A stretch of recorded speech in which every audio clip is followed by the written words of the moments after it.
یہ جو مسلمانوں میں فقہ پائی جاتی ہے نا، ان کی بنیاد 5 چیزیں ہیں: واجب، حرام، مستحب، مکروہ، مباح. چھٹی کوئی شے نہیں ہے.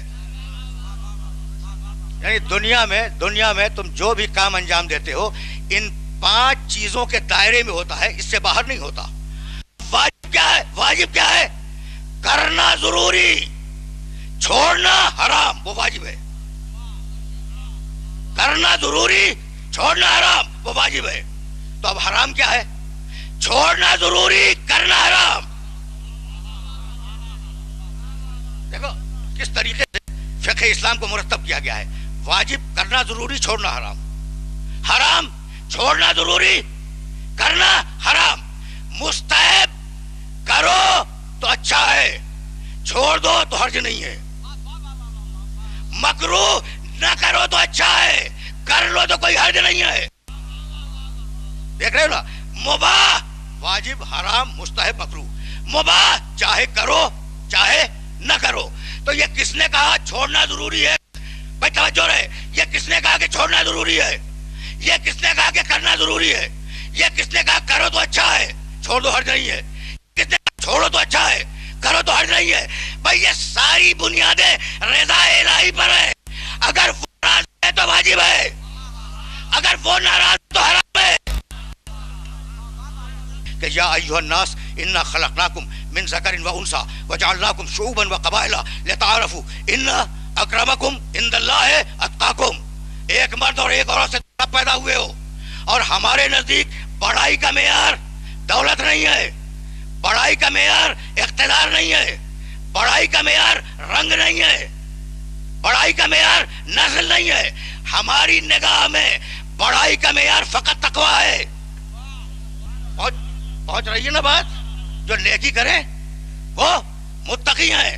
تو بنیاد ہے، توجہ رہے، بنیاد ہے تقوی. اسی لیے حجۃ الوداع کے خطبے میں میرے نبی نے جو پوری انسانیت کو منشور دیا ہے، پوری نسل آدم کو جو منشور دیا ہے، وہ منشور یہ کہ لا فضل لعربی علی عجمی الا بالتقوی ولا فضل لأحمر علی الاسود الا بالتقوی. کوئی فضیلت نہیں ہے کسی عرب کو کسی غیر عرب پر مگر تقوی سے. کوئی فضیلت نہیں ہے کسی عرب کو غیر عرب پر مگر تقوی سے. اور کوئی فضیلت نہیں ہے کسی گورے کو کالے پر. اب تم نہ مانو دوسری بات ہے، کالوں پر گوروں کو ترجیح دو، یہ تمہارا مسئلہ ہے. سمجھ رہے ہو بات کو؟ یعنی اب تمہاری نگاہ میں گورے کی اہمیت بڑھ جائے وہ الگ مسئلہ ہے. میرے نبی نے کہا کہ کسی گورے کو کسی کالے پر کوئی فضیلت نہیں ہے الا بالتقوی. اگر فضیلت ہے تو تقوی سے. کتنا بے لوث ہے میرا نبی اور کتنا بے غرض ہے میرا نبی. نبی غیر عرب نہیں تھا، عرب تھا، اور پھر آواز دے رہا ہے عرب کو کوئی فضیلت نہیں ہے. نبی کالا نہیں تھا، گورا تھا، اور پھر کہہ رہا ہے کہ گورے کو کالے پہ کوئی فضیلت نہیں ہے. ایسا ہو تو خاتم النبیین بن جائے. بھائی سنتے جاؤ آرام سے، اس لیے کہ موضوع کے تقاضوں کو پورا ہونا ہے. اچھا، تو بنیاد ہے بڑائی کی تقوی. تم نعرے لگا رہے ہو، تمہاری متمدن دنیا نعرے لگا رہی ہے کہ انسانوں میں مساوات ہونی ضروری ہے. یہ یورپ کا نعرہ ہے، مغرب کا نعرہ ہے کہ انسانوں میں برابری ہونی ضروری ہے. توجہ رہے، برابری ہونی ضروری ہے. لیکن یہ نعرہ غیر فطری ہے، فطرت کے خلاف ہے.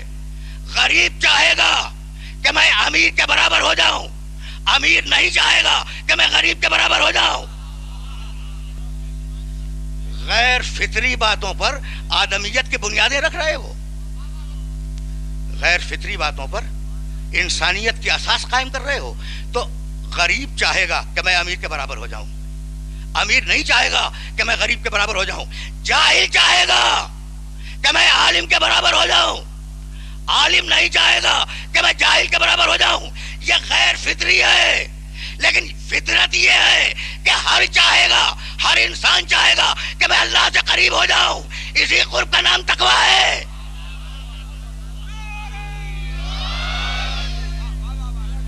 بھائی سننا مسائل اگرچہ نامانوس ہیں، مسائل اگرچہ سطح عمومی سے بلند ہیں، ہر انسان کے سمجھنے کی بات نہیں ہے، لیکن میں تم سے نہ بیان کروں تو کس سے بیان کروں؟ اس لیے کہ یہ درسگاہ حسینی کے طالب علم بیٹھے ہوئے ہیں. ٹھیک ہے نا؟ تو اب تم سے اگر یہ مسائل بیان نہ کیے جائیں تو پھر کس سے بیان کیے جائیں؟ اچھا تو پروردگار نے کیا بنیاد رکھی؟ اگر بڑھنا ہے، قریب ہونا ہے اللہ سے تو تقویٰ اختیار کرو، اور اگر قریب ہونا ہے اللہ سے تو ایمان پہ آ جاؤ. دو ہی تو بنیادیں ہیں نا. آیت نے اخیر میں کہا اولئک هم المتقون، تقوی والے وہی ہیں. اور شروع میں کیا کہا؟ وَلَكِنَّ الْبِرَّ مَنْ آمَنَ بِاللَّهِ وَالْيَوْمِ الْآخِرِ وَالْمَلَائِكَةِ وَالْكِتَابِ وَالنَّبِيِّينَ. ایمان اور تقویٰ. بھائی دیکھو، رنگ پر فضیلت کی بنیاد رسول نے نہیں رکھی کہ گورا ہے کالا ہے، ٹھیک، نسل پر نہیں رکھی. رکے رہنا، اس لیے کہ تمہیں کوئی جملہ ہدیہ کرنا چاہ رہا ہوں میں. رنگ پر بنیاد نہیں ہے، نسل پہ بنیاد نہیں ہے، حسن و جمال پر بڑائی کی بنیاد اللہ نے اور رسول نے نہیں رکھی. قد و قامت پر بڑائی کی بنیاد نہ اللہ نے رکھی نہ رسول نے رکھی. اس لیے کہ رنگ اس کا دیا ہوا اکتسابی نہیں ہے. میں اپنی مرضی سے اپنے کو گورا نہیں کر سکتا، میں اپنی مرضی سے اپنے کو حسین نہیں کر سکتا. تم اپنی مرضی سے نہ اپنے قد کو بڑا کر سکتے ہو نہ چھوٹا کر سکتے ہو. تو وہ بات جو جبری ہو اس میں فضیلت نہیں ہوتی، جو کمائی جائے فضیلت اس میں ہے. دیکھو موضوع کھل رہا ہے نا. آدمیت کے اساس تقوی پہ ہے، ایمان پہ. تقوی کا تعلق عمل سے ہے. اب جتنا عمل کرتے جاؤ گے تمہاری حرکت عمل تیز ہوتی جائے گی، ٹھیک ہے نا. اور جتنا ایمان میں بڑھتے جاؤ گے تمہارے عقائد مستحکم ہوتے جائیں گے. تقوی کا تعلق ہے اعمال سے، ایمان کا تعلق ہے عقیدے سے. بھائی توجہ رہے، ایمان کے درجات لامحدود.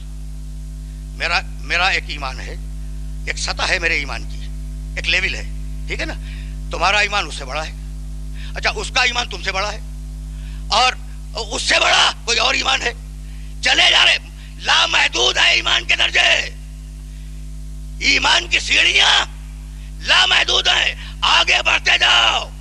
اسی طریقے سے تقوی کی سیڑھیاں لامحدود ہیں. میں چھوٹا متقی، تم مجھ سے بڑے متقی، وہ تم سے بڑا متقی، اس سے بڑا متقی کوئی اور اس سے بڑا متقی کوئی اور. تو ایمان میں سیڑھیاں لامحدود، تقوی میں سیڑھیاں لامحدود. لیکن ایک جملہ سننا، اور اب اس جملے کو قیامت تک کے لیے یاد رکھنا. بھائی میں نے یہی تو ثابت کیا نا کہ ایمان میں جو درجے ہیں وہ لامحدود ہیں، اور تقوی میں جو درجے ہیں وہ لامحدود ہیں. لیکن میری ایک بات کو یاد رکھنا کہ لامحدود دنیا میں کچھ نہیں ہے، لامحدود فقط اللہ ہے. تو ہماری نسبت سے ایمان لامحدود، تقوی لامحدود. اس کی نسبت سے ایمان کو بھی کہیں رکنا ہے، تقوی کو بھی کہیں رکنا ہے. تو مالک تقوی کہاں رکے گا؟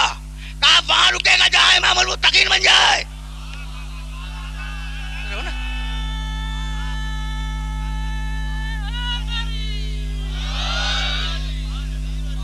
سمجھ رہے ہو نا بات کو؟ بھائی بہت میں نے تو تقوی بیان کیا، لیکن دو چیزیں ہیں بھائی، دو چیزیں ہیں. تقوی بھی میری نسبت سے لامحدود، ایمان بھی میری نسبت سے لامحدود. لیکن تقوی اس کی نسبت سے محدود، کہیں نہ کہیں تقوی کو رکنا ہے. اور ایمان کو بھی اس کی نسبت سے کہیں نہ کہیں رکنا ہے.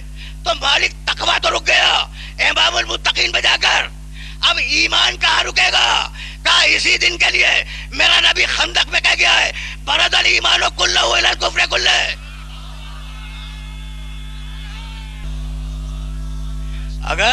اگر ایمان پہ ثابت قدم رہے، اگر تقوی پر ثابت قدم رہے، تو صرف نیک مقصد کے لیے توجہ رہے، نیک ہی ذریعے تلاش ہوں گے، غلط ذریعے تلاش نہیں ہوں گے. دنیا کا اصول یہ ہے کہ اگر مقصد نیک ہے تو اس تک پہنچنے کے لیے جائز ناجائز کوئی بھی ذریعہ استعمال کرو. اسلام نے آواز دی نہیں، اگر مقصد نیک ہے تو ذریعے کا نیک ہونا ضروری ہے. کیا عجیب مرحلہ فکر ہے جہاں میں اپنے سننے والوں کو لے کے آ گیا. بھائی تمہارا محاورہ ہے کہ محبت اور جنگ میں سب کچھ جائز ہے نا محاورہ؟ محبت اور جنگ میں سب کچھ جائز ہے. اللہ نے کہا نہیں، محبت اور جنگ میں سب کچھ جائز نہیں ہے. جسے ہم جائز قرار دیں وہ جائز ہے، جسے ہم حرام قرار دیں وہ حرام ہے.